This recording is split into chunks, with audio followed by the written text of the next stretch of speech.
Добар ден. Во неделното интервју на Радио Слободна Европа гостин е Марко Димитриев од Сапорт Кочани. Тоа е групата волонтери кои се организираа веднаш по трагедијата и им помагаат на семејствата на жртвите, на повредените и на нивните семејства. Марко, добре дојде. Благодарам за поканата. Помина точно 2 месеца од трагичната ноќ кога се случи пожарот во дискотеката Пулс, кој загина 62 твои сограѓани, главно млади луѓе, а речиси 200 беа повредени. Деновиве Сапорт Кочани објави едно видео и фотографии на кои се повредените, дел од повредените кои во моментов се Кочанската болница и алармиравте за помош. Зошто го направивте тоа? Па, видете, тие повредени моментално имат најголема потреба. Тие слики што ги објавивме ние, да ви кажам дека не се тие што се најсериозно повредени, туку се едни од, да кажам, средно повредените што се у процес на рехабилитација. И сега моментално у Кочани има над 50 деца што имат потреба од заздравување, од елиминација на лузни. Ние зборевме со луѓе од Холандија, од Германија, од Бугарија за изработка на компресивна облека. Тоа се ракавици, ракави за нозе, исто стегачи, за гради и грб и за лице исто, за врат. Тие се некои помагала што им требат моментално за побрзо да заздрават и побрзо да закрепнат у целата оваа работа. Сега, ние видовме дека немаме некоја помош надворешна и моравме ние сами да се потпреме на нас.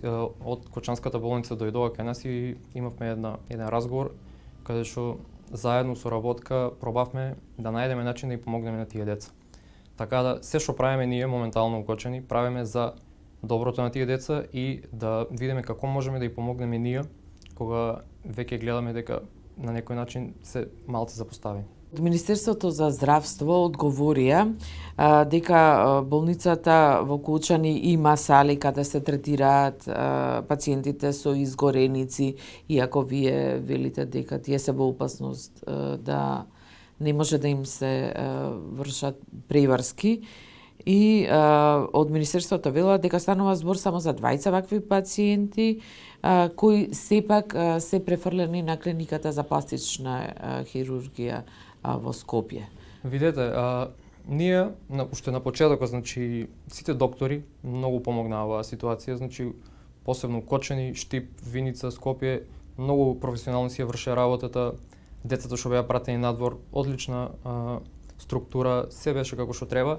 Ама сега у моментот у Кочанската болницата условите не се толку задоволителни за тие деца. Значи има деца што се со отворени рани, имаме информации дека има деца со бактерии, имаме со некои инфекции, така да условите у Кочани ние можеме да ги поканеме сите институции да дојдат и да видат, ќе ги прошетаме низ болницата, да видат каква е ситуацијата и дека тие деца се лекуваат. Значи тоалетите у болницата да ги видат, да видат каква е структурата таму, дали има потреба од санација, пошто ние имаме реалната слика, ние сме таму, комуницираме со децата, со родители, со засегнати, со сите. Така да сите можат да дојдат и заедно да видиме како можеме да помогнеме, пошто знаеме дека условите не се како што се представени.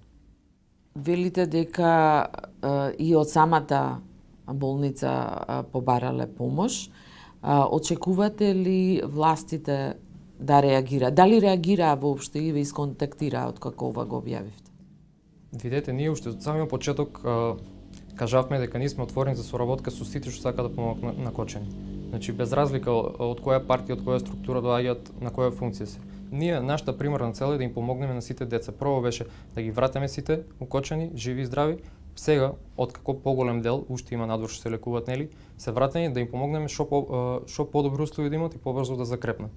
Значи, тука сме ние за секаква соработка. Ние очекуваме институциите да си ја вршат нивната работа и до сега гледаме дека у тај поглед на закрепнување на децата, како на почетокот што имаше брза реакција и навремена, очекувам и сега да има. И не е само да се реагира, туку треба и да се превенира во некои ситуации. Превенцијата спречува после реакција да има. Така да секој што сака и што може да помогне, ние го покануваме у Кочани, нека дојде и нека види на лице место каква е ситуацијата. Значи има деца што се со многу поголеми изгореници од тие што ги објавивме ние. Тоа пак ќе кажам, поканувам ги сите да дојдат да видат на лице место и после ќе оценат ситуацијата каква е. Веќе почнавте да собирате помош или пристигнува за оваа намена? Да, пристигнуваат средства цело време. Ние сме у комуникација со многу луѓе и надвор од Македонија. Имавме донација од италијанска црква, каде што донира голем број на средства што ќе бидат пренаменети за Кочанската болница и ќе би преку Сапорт Кочани и ќе бидат употребени за изработка на некомпресивните материјали. Значи, тие компресивни материјали се изработуваат у Германија, у Минхен, и на секое дете по мерка му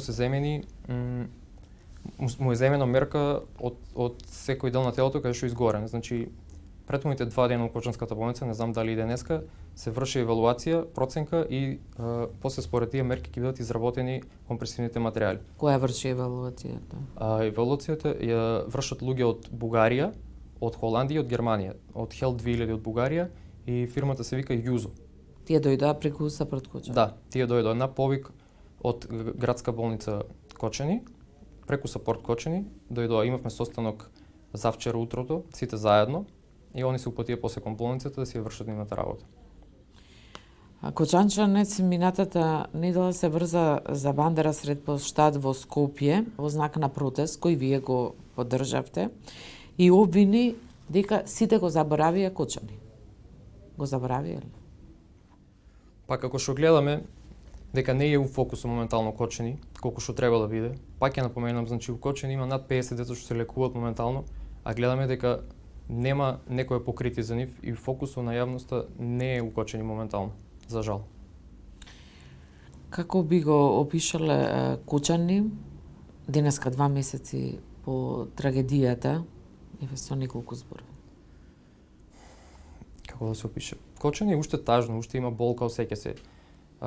Кога излезеш, сега животот нормално продолжува, луѓето си терат, си имат врски и работа, ама тоа не се забрава у Кочани. У другите места може, например, у Скопје, тука кога излезеш, баш прескаш во зборавме на улица Македонија, раздвижено, туристи има. Кочани го нема тоа.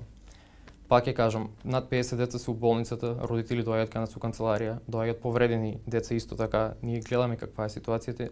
Не можеш ти да се фокусираш на други работи, кога знаеш дека некој му е многу потребна помош и дека тие деца има деца што доаѓаат и што викат на мене ми кажа една година нема да излезам на сонце. Ние тука не можеме да останеме равнодушни. Имаме голема емпатија, сакаме си Кочани, сакаме си ги сограѓаните, помагаме и на секој можен начин како што знаеме. Мислите ли дека ќе се врати некогаш Кочани на тоа што беше? Па, ние се трудиме да го воздигнеме Кочани, да биде па едно перспективно место на живење и да не се само памте Кочани по оваа трагедија и секако ово нема да се забораве, секако длабок трак ќе оставе за сите нас, за сите граѓани, ама ние правиме се што можеме да му помогнеме на Кочани и на сите засегнати што е оваа трагедија да утре кога ќе излезат да имат и што да прават и дека да одат и слободно се движат, да немат негативни влијанија, да не мислат само на трагедијата. И за тоа се ние бореме од првиот ден, за тоа сме ние у таа канцеларија 24/7 што се вика веќе 2 месеци, така да ние нема да застанеме и надевам се дека ќе добиеме и поголема поддршка и поголема помош со цел да го постигнеме тоа. Како настана Сапорт Кочани? Сапорт Кочани настана на денот кога беа погребите. Вечерта се собраа, имаше тројца иницијатори за тоа. И моментот беше што луѓето беа малце у хаос, не знаеа сметки на сите страни, луѓето почуваат да си продават имоти, не се знаеше кој може на која сметка да уплати. Така еден голем хаос настана и сега си тоа сакавме да се дигитализира и да се централизира за да се овозможи полесна распределба на средства. Како би ги опишале себе си луѓето кои работите таму? Кои се волонтерите на Сапорт Кочани? Волонтери се главно млади луѓе у Кочани.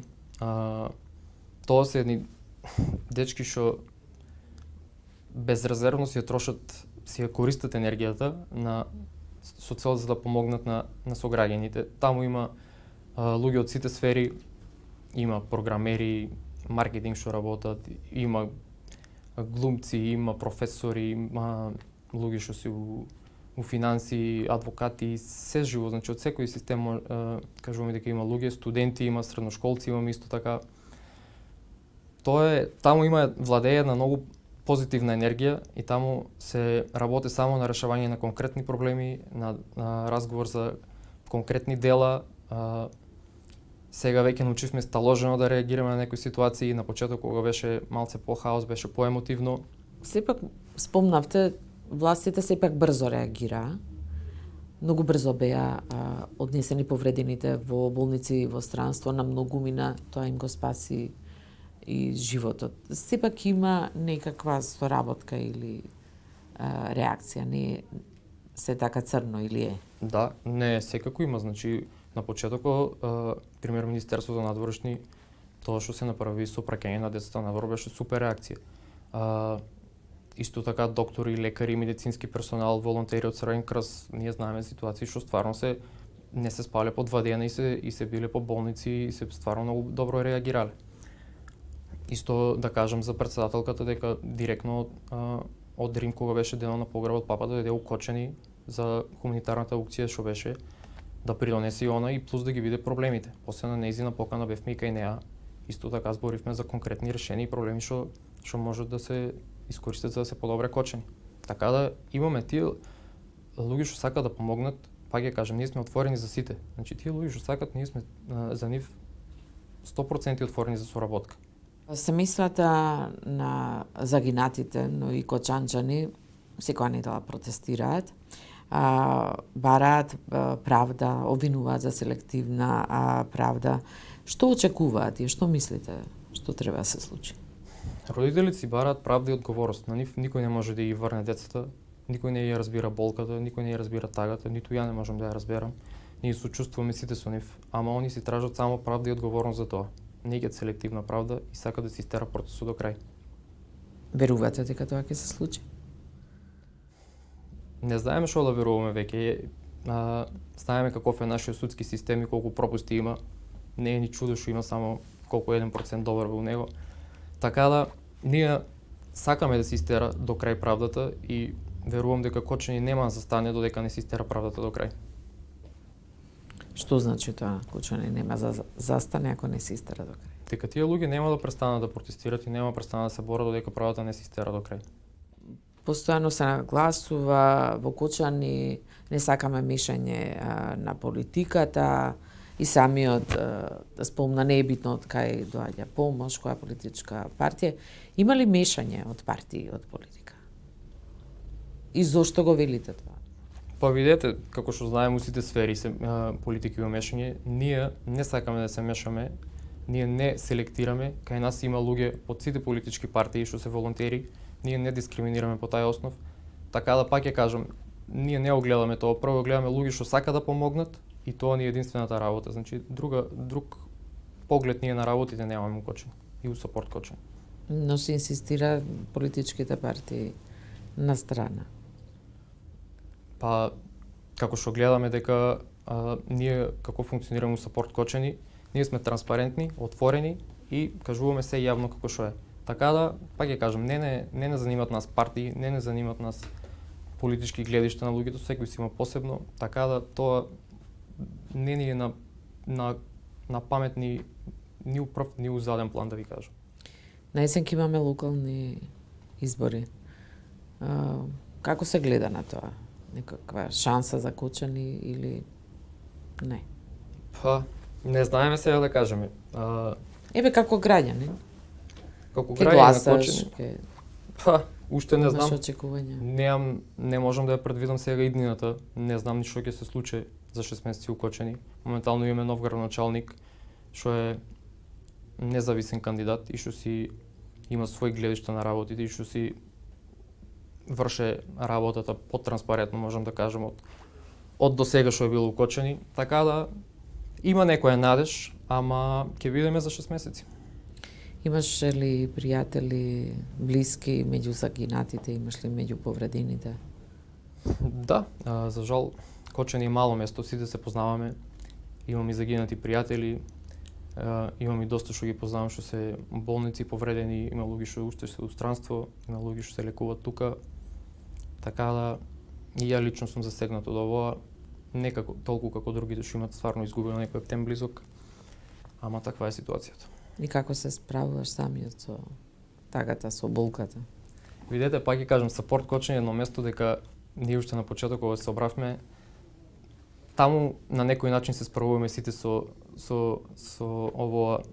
оваа трагедија што не засегна. Исто имавме една групна терапија од психолози од Скопје што доаѓа право на нас да ни се даде помош за да ние да знаеме кој да помогнеме на другите. Можам да кажам дека исто тоа многу ни помогна.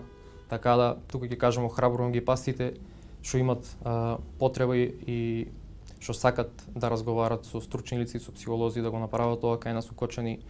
Цело време доаѓаат луѓе, може да контактират исто и некој од профилот на сапорт кочени, ние ќе им дадеме контакти, така да тука сме и за тие деца. Благодарам за интервјуто. Тоа беше разговорот со Марко Димитриев од Сапорт Кочани за неделното интервју за Радио Слободна Европа. Благодарам на вниманието и до гледање.